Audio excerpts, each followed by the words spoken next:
Nous sommes ici avec Adam. Bonjour Adam. Bonjour, comment tu vas? Bien et toi? Bah écoute, ça va, après un premier match comme ça, hein, on va dire que c'est un début correct, c'est un bon début. C'est un bon début. Ouais. Alors, qu'est-ce qu'on va faire Adam? Bah écoute, là on profite, on visite encore un peu la ville de Seattle dans la bête. Dans la... Bienvenue dans la bête tout d'abord, hein. Faut quand même présenter aussi la bête. Alors, si tu me présentes la bête, c'est quoi la bête? Ah, c'est quoi la bête? Bah attends, elle va dire bonjour. Bonjour. Bonjour la bête. Bonjour la bête. Donc la voiture, c'est une vieille BM de 1983. Et j'ai la voiture depuis maintenant 2009. Et voilà, donc j'ai décidé de l'amener ici aux États-Unis et elle est là aussi pour soutenir la Diable Rouge. Mais c'est chouette ça. Et de nous emmener d'une ville à une autre, quoi. Alors, combien de kilomètres avez-vous parcouru jusqu'à ici?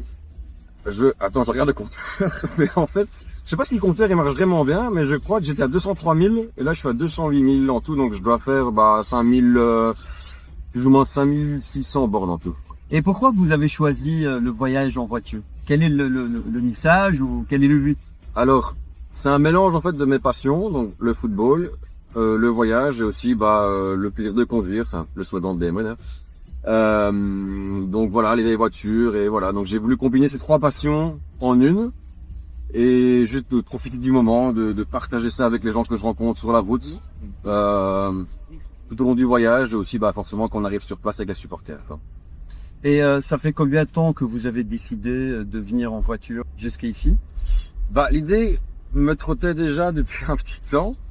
Et au début, je me suis dit, bon, non, c'est un peu trop dingue comme projet. Je vais venir ici supporter la Belgique à Seattle, puis à Los Angeles, puis je rentre en Belgique, ce qui est déjà dingue en soi.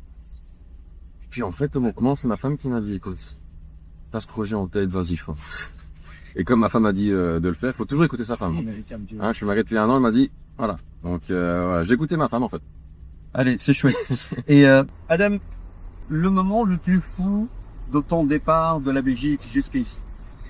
En fait, je dirais juste le départ, où je me dis, en fait, ça y est, c'est parti. Quand j'ai déposé la voiture à Zeebrugge, et j'ai laissé la clé, je me dis, bon, j'espère que je vais retrouver la voiture à Baltimore quand même.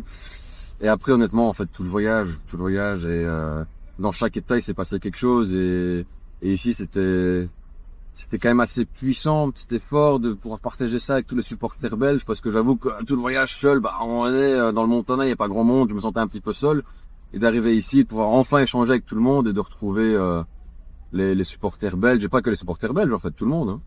Hein. C'était fort, c'était chouette à vivre. Ça fait combien de temps que vous supportez les Diables? Est-ce que vous voyagez souvent avec eux? Comment ça se passe? Ça, c'est ma 4e Coupe du Monde. Donc j'ai fait le Brésil, mais la voiture, c'est sa 2e Coupe du Monde. C'est la 2e Coupe du Monde. La première Coupe du Monde, c'était où? Au Brésil. 2e en Russie. Et après, j'ai été au Qatar avec la voiture. Et le rêve pour la Coupe du Monde, c'est quoi?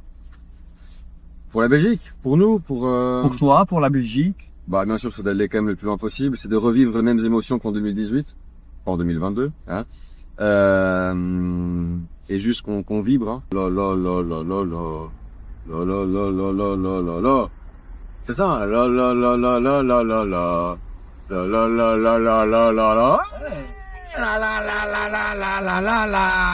tu vois, j'adore. Ça c'est puissant. Ça c'est puissant.